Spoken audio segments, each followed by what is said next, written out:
This journey unfolds into 4 parts. Chaos. It was about 5 years ago. I vividly remember making myself dinner when suddenly it hit me. I had an appointment for stress management because my life was such a mess at this time. Ironically, it was such a mess that I missed the appointment. Not once, but twice. I was so stressed with so many thoughts in my head that I forgot almost everything. I frequently missed appointments because I didn't find the paper where I wrote it down anymore. I felt so lost, so powerless in my own abilities. I even thought I might have memory loss. Little bit too dramatic. Anyways, I've always been blessed with a lot of interests, a lot of goals. But there was no framework, no blueprint for how to start or how to stick with anything. No idea how to organize all of my thoughts. I had no plan, nothing. Something had to change. I remember it like it was yesterday. Something felt different that evening. That very evening I sat down and searched for productivity videos on YouTube. And I thought to myself, I don't want to do 10,000 steps a day. I don't want to wake up at 5 a.m. Just tell me how to stop missing my appointments. Now, this sounds like such an easy fix, but that night I set my first reminder. And as this is probably something everyone does on a daily basis, for me it was a huge deal and the first step into a more and more organized life. So if your mind feels like chaos, not just because of appointments, but also because of emotions, thoughts, and life in general, stick with me. We're gonna declutter it step by step right now. To eliminate the chaos and declutter our mind, we can write down all our thoughts. And by all our thoughts, I really mean everything. Okay, better do it when you're not hungry. Dreams, fears, goals, to-dos, appointments. Whatever it is, just write it down. It's not about figuring out the details here or phrasing things perfectly. The goal is simply to get every single thought out of your head. Often, by doing this, we uncover ideas or remember related things we had completely forgotten. This process can be completely unfiltered. It can be messy. Just a spill of thoughts. I would recommend taking a piece of paper or a small notebook and writing physically with your hands. There is just something I romanticize about this analog process. Well, I don't want to be weird about it, but it has actual advantages. Paper won't distract you. It can't show you videos of an infinite loop of soap cutting or whatever. Okay, now we've gotten everything out of our heads. Trust me, this is gonna feel great. Now it's time to categorize your thoughts. But we need some kind of a system, right? How do we even know where to start? What helped me a lot was having one fixed spot for each category. But what categories do we even have? For me, there are 5 main ones, each with subcategories. Appointments, to-dos, thoughts, goals, and emotions. Here's how I'd handle it. Appointments and to-dos need reminders. That's why I keep them digitally in the calendar. And yes, I know, I said before I love writing things down on paper. But honestly, these two are the only ones that really benefit from being digital. If you lose your calendar or don't bring it everywhere, what you gonna do? Now, one thing I hate are push notifications. I keep them off for almost every app. But reminders, those actually help.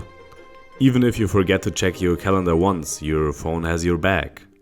So appointments go in the calendar, obviously. Regarding the to-dos, well, I could explain to you the whole urgent, important matrix, but I'd say just keep it simple, as it saves you a lot of time. Do the urgent and important things, of course, first, and the less important stuff later. Quick tip, urgent things keep you busy, important things move you forward. Keep that in mind. Now, I'd recommend to not do everything in one day because we want to have a sustainable, repeatable practice. Doing a little bit every day makes it feel manageable. Plan ahead and set reminders for when you want to do what.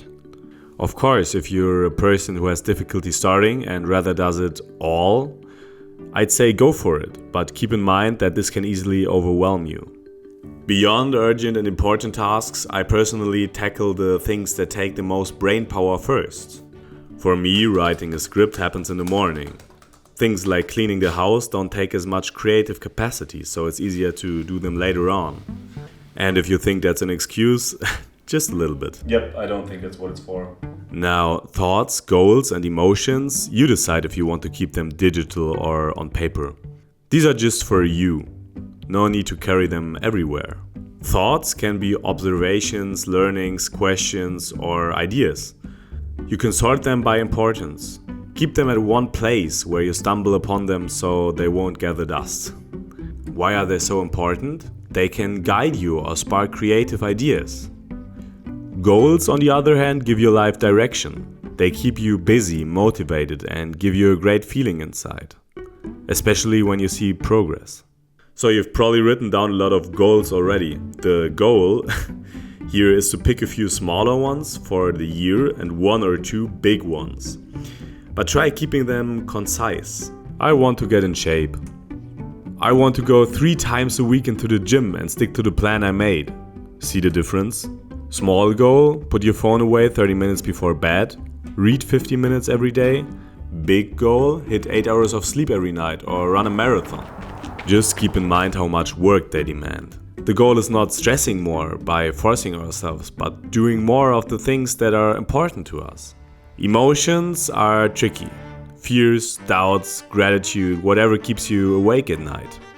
I know, you might be thinking, here comes the next guru preaching journaling. But hear me out. I don't do it every day myself, yet I'm convinced that writing down the stuff that bothers you actually calms your mind. It makes things tangible. It stops the chaos. Having all of them written down makes it a lot easier to take action on them. And just writing down some things you're grateful for can make your day.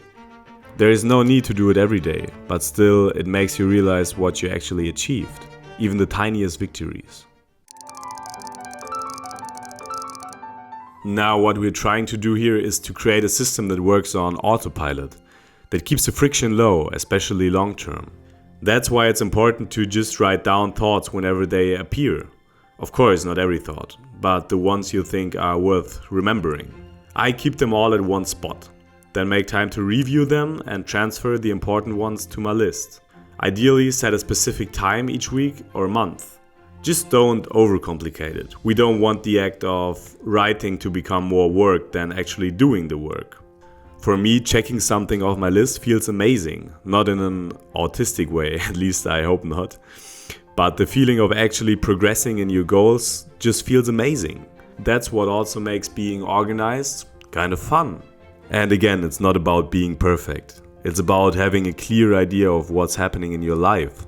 This is an ongoing project. It needs maintenance. A frequent reset isn't just great for organizing your life, it also feels amazing. And that's it. It's not about doing everything perfectly or solving all your problems overnight.